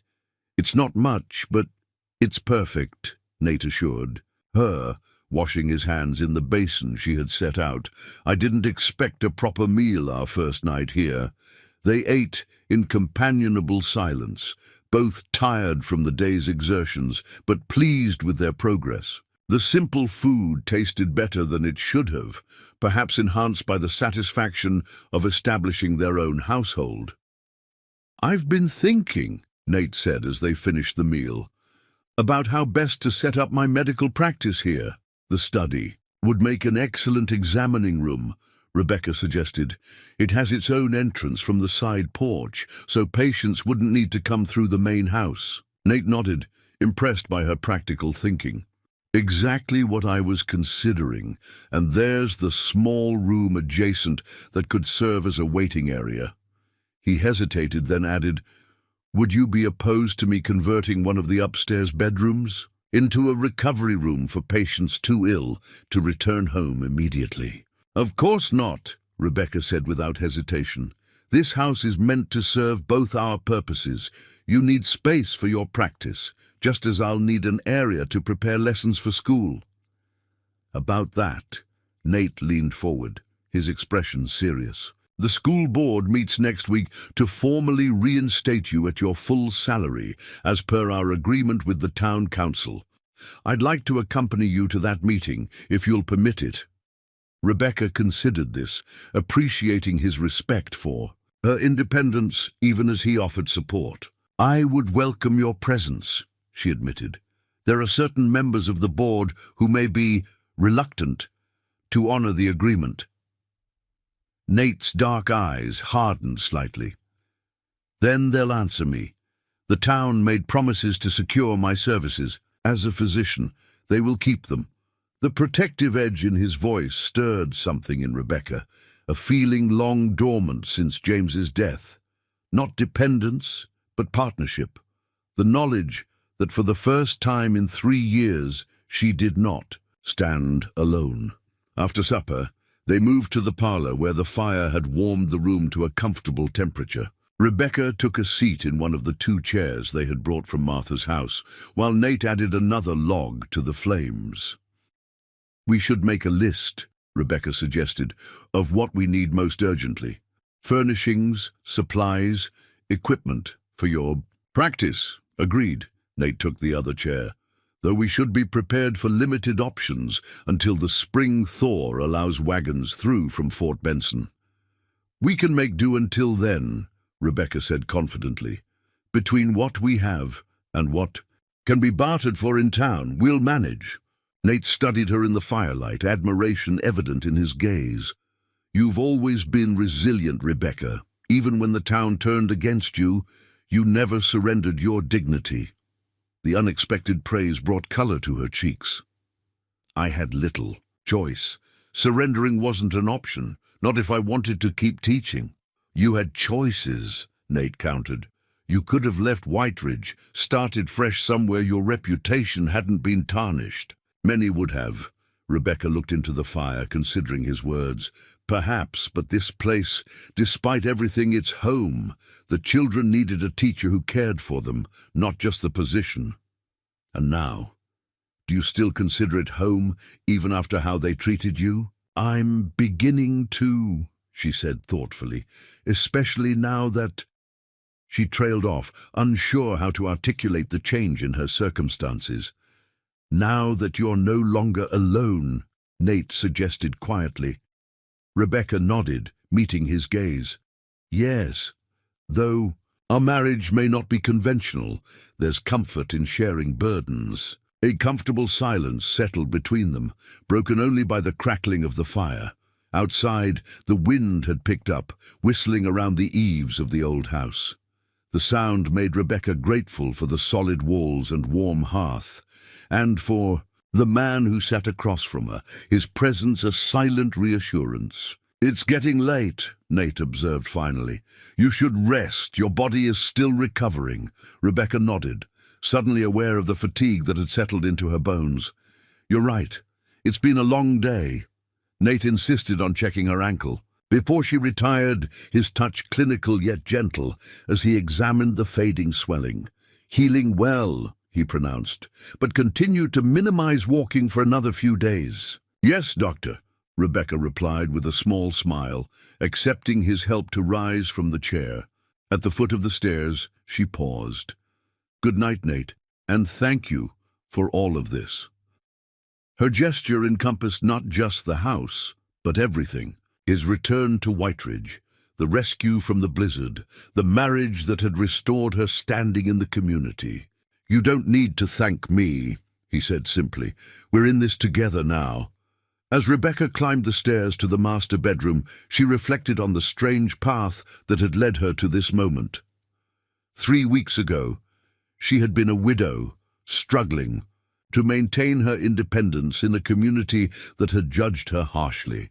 Now she was the wife of a respected physician, mistress of the finest house in the county, her reputation restored by the very arrangement that had once been the subject of scandalous speculation. The irony wasn't lost on her, but beneath the irony lay something more profound, the beginning of a partnership that, while born of necessity, already felt more genuine than she had dared to hope. The master bedroom was cold despite the fires burning below, the heat not yet having permeated the upper floors. Rebecca changed quickly into her nightgown and slipped beneath the quilt on the massive 4-poster bed, grateful for the hot brick Nate had prepared to warm the sheets. The unfamiliar dimensions of the room, the different angle of moonlight through the windows, the distant sounds of Nate moving about downstairs, all served as reminders of how dramatically her life had changed. Sleep came surprisingly easily, her body surrendering to exhaustion after the emotional and physical demands of the day. Her last conscious thought was of Martha's cryptic words whispered during the wedding, "The heart knows what the mind cannot yet accept." At the time, Rebecca had dismissed them as the romantic notions of an elderly woman. Now, on the threshold of slumber in her new home, she wondered if Martha's insight might prove prophetic in ways she had not anticipated. Down the hall, in a smaller bedroom with a hastily assembled pallet on the floor, Nate Rivers lay awake much longer.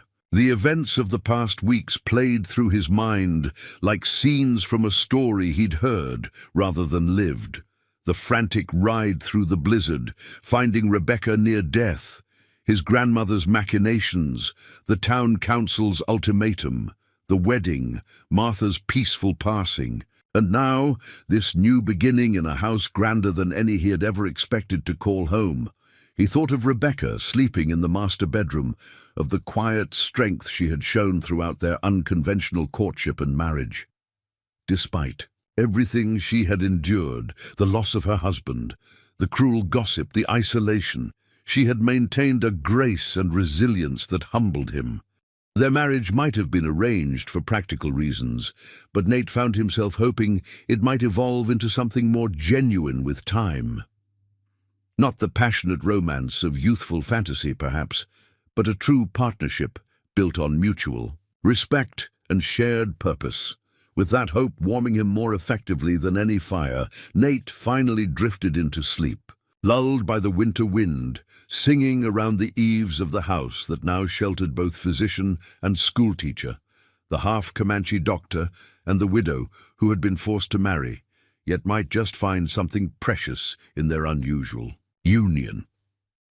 Dawn arrived with a clarity unique to winter mornings, the rising sun casting the snow-covered landscape in hues of pink and gold. Rebecca woke to unfamiliar surroundings, momentarily disoriented before remembering the events of the previous day. The air in the bedroom was cold, but beneath the heavy quilt she was comfortably warm. The smells of coffee and wood smoke drifted up from below, evidence that Nate was already awake and tending to the morning fires. Rebecca dressed quickly in the chilly room, grateful for the thick wool stockings that protected her feet from the cold floorboards. She pinned her hair in a simple style, foregoing the more elaborate arrangement she might have attempted for a school day. Downstairs, she found Nate in the kitchen, stoking the fire in the massive hearth where a coffee pot simmered on a hook. He had already brought in fresh water from the well and was slicing bread from one of the loaves they had brought from town. "Good morning," he greeted her, looking up from his task. "Did you sleep well?" "Better than expected," Rebecca admitted, moving to pour herself a cup of coffee. "Though it will take time to grow accustomed to the sounds of this house." "All houses have their own language," Nate observed. "The way they settle at night, how the wind finds different paths through the eaves." Rebecca smiled at the poetic observation. Another glimpse of the thoughtful man beneath the stoic exterior. "This one seems to be saying it's pleased to have occupants again." Nate returned her smile, the expression transforming his serious features. "I believe you're right. 8 years is a long time to stand empty." They shared a simple breakfast, discussing the tasks that lay ahead for the day. Rebecca would continue organizing the kitchen and bedrooms, while Nate planned to ride into town for additional supplies and to check on patients who had sought his services since his return. "Is there anything specific you need from town?" he asked as he prepared to leave. Rebecca considered, then said, "Fabric. If Mr. Hayward has any suitable curtains. This house has too many windows to leave bare, especially in winter." Nate nodded, making a mental note. "I'll see what's available. Anything else? Just—" Rebecca hesitated, then continued with a slight flush. "Perhaps you could inquire about my personal items at the old house. My books particularly, and some keepsakes. I'd like to bring here." "Of course," Nate agreed immediately. "I'll collect whatever you wish to have." As he donned his coat and hat, Rebecca was struck by the domesticity of the moment. A wife seeing her husband off for the day, discussing household needs and plans for their shared home. It felt both strange and natural, a role she had played, before with James, but now enacted in this new context with Nate. "Be careful on the roads," she said, as he prepared to depart. "The snow may have drifted overnight." "I will," he promised, pausing at the door. With a hint of uncertainty unusual for his confident demeanor, he added, "Rebecca, are you comfortable here with this arrangement?" The question caught her by surprise, but she appreciated his concern. "Yes," she answered honestly. More than I expected to be. Relief flickered across his features. Good, that's good. With a nod that seemed to encompass more than just acknowledgement of her words, he stepped out into the winter morning, leaving Rebecca to contemplate the foundation they were building, brick by brick, word by word, for whatever future lay. Ahead, February brought a temporary thaw to Whiteridge, the snow retreating enough to make travel easier between the Taylor property and town. 2 weeks had passed since Nate and Rebecca had moved into their new home, establishing routines that blended their separate lives into a functional household. Nate had converted the study into a well-appointed examining room, with instruments, arranged precisely on a desk he had crafted himself. Word of his return had spread beyond Whiteridge to outlying farms and neighboring settlements, bringing a steady stream of patients with winter ailments and injuries too long neglected. This morning, Rebecca stood at the window, watching as an elderly farmer and his wife departed after the man's treatment for frostbitten fingers. The couple paused to thank Nate on the porch, the woman pressing what appeared to be a jar of preserves into his hands despite his protests. "Another satisfied patient?" Rebecca asked when Nate entered, stamping snow from his boots. "Mr. Peterson will keep his fingers, though they'll be sensitive to cold from now on." Nate placed the jar on the kitchen table. Blackberry preserves, apparently the finest in the county. "That's the third payment in preserves this week," Rebecca observed with amusement. "We'll need to expand the pantry at this rate." "Better than no payment at all." Nate washed his hands in the basin. "Many can't afford currency, especially in winter." Rebecca nodded, understanding the economic realities of frontier life. "The barter system has its charms." Mrs. Miller offered eggs in exchange for mending her son's winter coat. They had settled into an unexpectedly comfortable partnership. During the day, Nate tended to patients, while Rebecca prepared for her return to teaching, scheduled for the following week. In the evenings, they shared meals and quiet conversation by the fire, gradually filling in the gaps of their 3-year separation. "The school board meeting is this afternoon," Rebecca reminded him, her voice betraying a hint of anxiety. 2 o'clock at the town hall." Nate glanced up from drying his hands. "I remember. We'll leave after I see the Bennett child. She's coming at noon with that persistent cough." Rebecca appreciated that he had said "we" without hesitation, honoring his promise to support her reinstatement.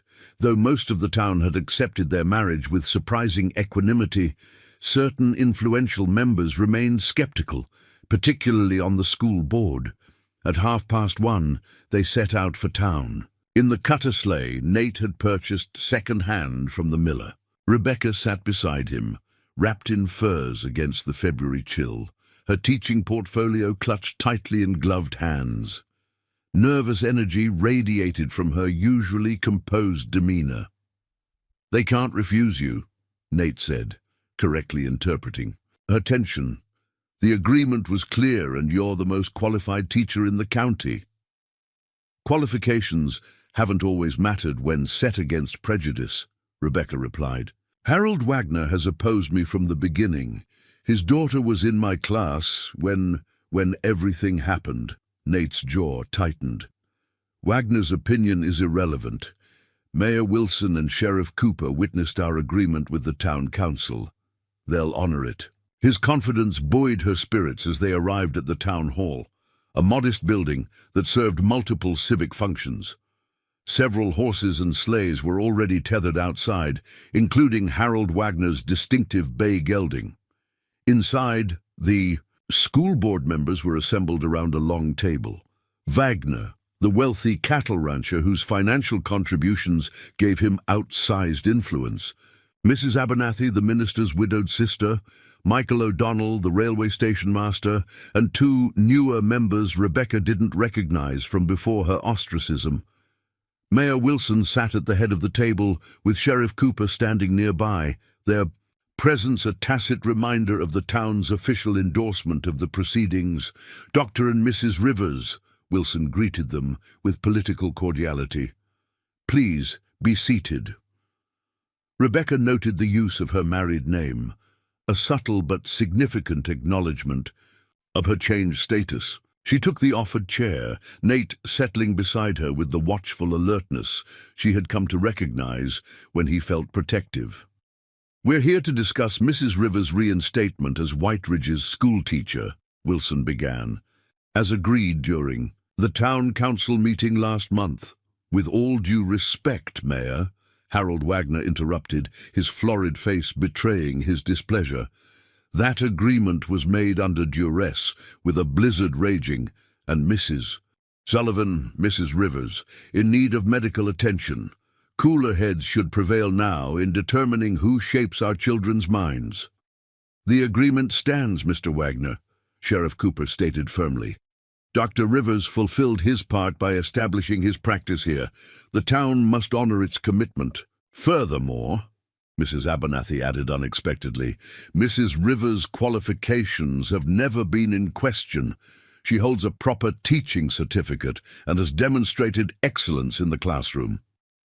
Wagner scoffed. "Excellence? Is that what we call it when scandal forces children to transfer to the school in Fort Benson? My Lucinda was traumatized by the whispers about her teacher's improprieties." Before Rebecca could defend herself, Nate spoke, his deep voice cutting through the tension. "My wife has conducted herself with nothing but dignity, despite malicious gossip perpetuated by those who should know better." "This isn't about past rumors," Rebecca interjected, placing a restraining hand on Nate's arm. "It's about providing quality education to the children of Whiteridge." She opened her portfolio, revealing meticulously prepared lesson plans. "I've developed a comprehensive curriculum that includes the latest pedagogical approaches from Eastern schools, while accounting for the practical needs of frontier children." The two newer board members leaned forward with interest as Rebecca outlined her educational philosophy and specific plans for each grade level. Even Wagner fell silent as her expertise became increasingly evident. When she finished, Michael O'Donnell cleared his throat. "I've been corresponding with the school superintendent in Helena. He speaks highly of Mrs. Rivers' methods and results. Our test scores were the highest in the territory under her instruction, and have declined significantly since her departure," Mrs. Abernathy added pointedly. Mayor Wilson sensed the shifting mood and moved to capitalize on it. "I propose we reinstate Mrs. Rivers effective Monday next at the full salary of $40 per month as stipulated in our agreement." "$40!" Wagner exclaimed. "The substitute has been receiving just $25 and delivering results worth considerably less," O'Donnell retorted. "My son could barely compose a coherent sentence after 6 months under Miss Fleming's instruction." The vote, when called, was 4-1 in favor of Rebecca's reinstatement, with only Wagner dissenting. Mayor Wilson signed the official appointment with a flourish, then extended the pen to Rebecca. "Welcome back to your rightful position, Mrs. Rivers," he said. "Whiteridge School is fortunate to have you." As they left the town hall, Rebecca's steps felt lighter than they had in years. The winter sunshine seemed brighter, the familiar buildings of Whiteridge more welcoming than they had been since the scandal erupted. "You were magnificent," Nate said quietly as he helped her into the sleigh. Even Wagner couldn't argue with your preparation and knowledge. "He'll continue to oppose me," Rebecca replied pragmatically, "but his influence has waned without the support of the others. And your influence will only grow as the children thrive under your teaching." Nate took up the reins, guiding the horse toward the mercantile. "We should celebrate your victory, perhaps dinner at the hotel restaurant?" The suggestion, their first social outing as a married couple, caught Rebecca by surprise. "That would be lovely." After completing their errands, including the purchase of fabric for classroom curtains, they entered the Whiteridge Hotel's modest dining room. Heads turned as they were seated, curious eyes assessing the unusual couple. the half-Comanche doctor, and the once scandalized schoolteacher, now respectably married and taking their place among the town's professional class. Over a simple but well-prepared meal, Rebecca noticed a change in how the townspeople approached them. Where once there had been averted gazes and whispered comments, now there were respectful nods and even friendly greetings. Their marriage, however unconventional, in its origins had transformed them from outsiders to integral members of the community. Strange, isn't it, Nate observed, reading her thoughts, how quickly perceptions change when circumstances align with social expectations. Perhaps not so strange, Rebecca replied thoughtfully. People need structure, categories that make sense. To them, we've moved from the unsettling category of scandalous rumors to the comfortable one of respectable married professionals. Is that what we are now? Nate's dark eyes held a hint of amusement. Respectable? Apparently so. Rebecca smiled, the expression reaching her eyes for the first time in longer than she could remember. Though I suspect neither of us fits any category completely. As they drove home through the gathering dusk, Rebecca reflected on the day's victory and what it represented. Not just professional restoration, but a step toward reclaiming her place in a community that had once rejected her. Beside her, Nate guided the horse with steady hands, his profile strong against the twilight sky. Their marriage might have begun as an arrangement of necessity, but as the Taylor house came into view, windows glowing with welcoming light, Rebecca acknowledged the comfort she found in returning home with him, to their home, where expectations fell away and they could simply be themselves, uncategorized and unconfined by the town's perceptions. May brought an explosion of green to the Dakota territory, the harsh winter finally surrendering to spring's insistence. Apple blossoms carpeted the orchard behind the Taylor house in delicate white and pink, their sweet fragrance carried on gentle breezes through open windows. 3 months had passed since Rebecca's return to teaching, 3 months of quiet evolution. In the arrangement she shared with Nate, their marriage, begun as a practical solution to societal demands, had developed unexpected depth as winter thawed into spring. Rebecca stood in the orchard, basket in hand, selecting fallen blossoms for the sachets she planned to make. The afternoon sun warmed her face as she worked, her mind pleasantly occupied with domestic thoughts rather than the constant worry that had been her companion for so long. The sound of an approaching horse drew her attention to the drive, where Nate appeared, returning from his morning rounds. He'd established a regular circuit of outlying farms and homesteads, bringing medical care to those too distant to reach town easily. The community's trust in him had grown steadily, his skill and dedication overshadowing any lingering prejudice. About his heritage, Rebecca watched as he dismounted with fluid grace, speaking quietly to Thunder as he loosened the saddle. 3 months of proper meals had filled out his lean frame, and regular work had bronzed his skin in the spring sunshine. He moved with the confidence of a man who had found his place in the world. The realization struck her suddenly. They were happy. Not in the giddy, passionate way of youthful romance, but in the deeper, more substantial manner of two people who had found unexpected contentment in shared purpose. "You're back early," she called, approaching the stable. Nate looked up, a smile warming his features. The Miller baby decided to arrive sooner than expected. Healthy boy, 7 pounds. Sarah must be delighted. They've wanted a son. Rebecca fell into step beside him as they walked toward the house. Was the delivery difficult? Straightforward, thankfully. Sarah's experienced enough that she did most of the work herself.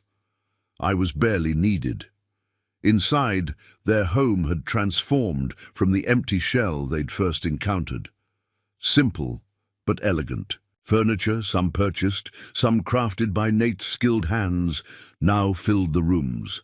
Curtains made from the fabric Rebecca had selected softened the windows. Bookshelves lined the study walls, filled with medical texts and Rebecca's collection of literature and educational volumes. Most significantly, the invisible boundaries that had initially divided their spaces had gradually blurred. Though they still maintained separate bedrooms, they shared the parlor in the evenings, reading or talking until the fire burned low. Meals had become times of genuine conversation rather than polite necessity. They moved around each other in the kitchen with the comfortable familiarity of dancers who had learned each other's rhythms. "I've invited the Pattersons for dinner Saturday," Rebecca mentioned, as she arranged her apple blossoms in a bowl. Emma Patterson finally agreed to let their daughter return to school. "The girl has promise as a writer." Nate nodded, washing trail dust from his hands. "Good. The more families who send their children back to you, the fewer who can support Wagner's." Objections.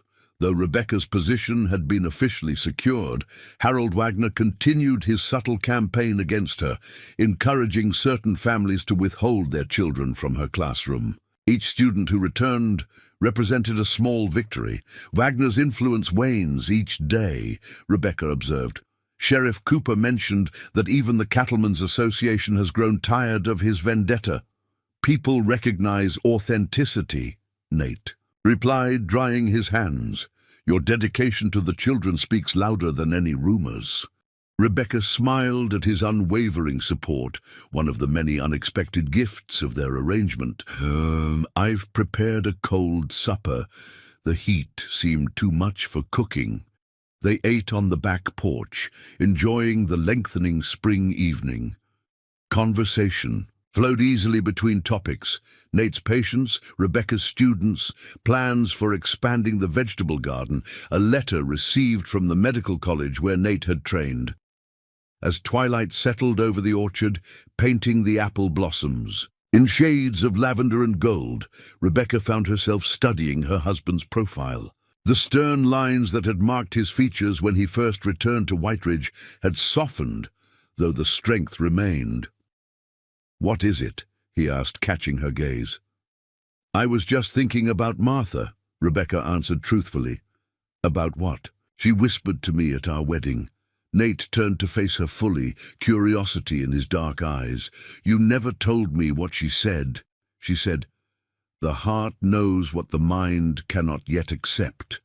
Rebecca's voice softened with the memory. "I didn't understand her meaning then."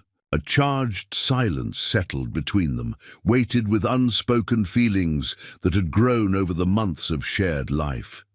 "And now?" Nate asked quietly. Rebecca gathered her courage. "Now I wonder if she saw something we couldn't, that what began as convenience might become something else entirely." Nate's expression remained carefully neutral, though his eyes betrayed deeper emotion. "What do you think it has become, Rebecca?" "A true marriage," she said simply. "Not just in name or legal standing, but in the ways that matter: partnership, respect, trust."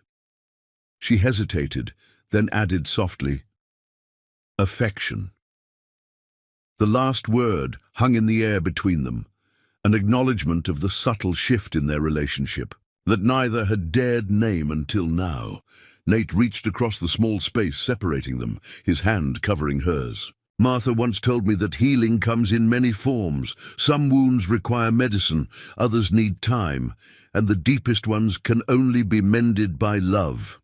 "Is that what happened?" Rebecca asked, her voice barely above a whisper. "Have we healed each other?" "I believe we have," Nate replied, "or at least we've begun to." In the gathering dusk, with apple blossoms scenting the air and the distant sound of night birds beginning their evening chorus, Rebecca turned her hand beneath his, their fingers intertwining in a gesture more intimate than any they had shared before. "There's something I need to tell you," she said, "something I've kept inside too long." Nate waited, giving her space to find the words. "When you left 3 years ago, I wasn't just grieving James. I was grieving for you as well." The confession, long overdue, flowed from her like water breaking through a dam. My feelings for you weren't invented by town gossip. They were real, though I never acted on them while James lived." "I know," Nate said gently. "James knew, too. It was why he confronted you before that final hunt." Surprise flickered across Rebecca's face. "You knew," James told me the night before the accident. He was angry, hurt. Nate's expression clouded with the painful memory. "When he was brought to me after the buffalo gored him, part of me feared that you wouldn't do everything possible to save him," Rebecca finished, understanding dawning. "That's why you drove yourself to exhaustion trying to save him." Nate nodded, the old guilt visible in his eyes. "I needed to prove, to myself as much as anyone, that my feelings for you would never compromise my duty to him. But when he died, despite everything I could do, the town assumed the worst," Rebecca said, "and we let their assumptions drive us apart." "I thought it was the honorable choice," Nate admitted, "to leave, to give you space to grieve without the shadow of scandal." "And now," Rebecca asked, her heart pounding, "what do you think is the honorable choice now?" Nate's gaze held hers, all pretense stripped away. "To be honest about what this marriage has become. To acknowledge that though it began as an arrangement, it's grown into something I never dared hope for." "And what is that?" "A second chance," he said simply, "for both of us." In the deepening twilight, with the first stars appearing overhead, Rebecca Rivers leaned toward her husband, not the man she had been forced to marry in desperation, but the man she had grown to love through shared days and quiet evenings, through challenges faced together and small triumphs celebrated side by side. Their lips met in a kiss as natural and right as the spring breeze through apple blossoms. Not their first kiss, which had been performed for witnesses at their wedding, but their first true kiss, offered freely from hearts that had found their way to each other despite all odds. When they finally parted, Rebecca rested her forehead against Nate's, their breath mingling in the space between them. "Martha was right," she whispered. "The heart does know what the mind cannot yet accept." "She usually was," Nate agreed, a smile in his voice. "Though I suspect she'd be insufferably pleased with herself if she could see us now." Rebecca laughed softly, joy bubbling up from a place long dormant. "Then we should make it worth her celestial smugness." As night settled fully over the tailor, property, their home, the half-Comanche doctor and the once-widowed schoolteacher remained on the porch, hands entwined, sharing stories and hopes and plans for a future neither had imagined possible during that desperate blizzard that had brought them together. Above them, the Dakota stars wheeled in their eternal dance, bearing witness to the truth. Martha, too. Stars had known all along. Sometimes the winds of fate blow harshest right before they guide you home. Up next, you've got two more standout stories right on your screen. If this one hits the mark, you won't want to pass these up. Just click and check them out. And don't forget to subscribe and turn on the notification bell so you don't miss any upload from us.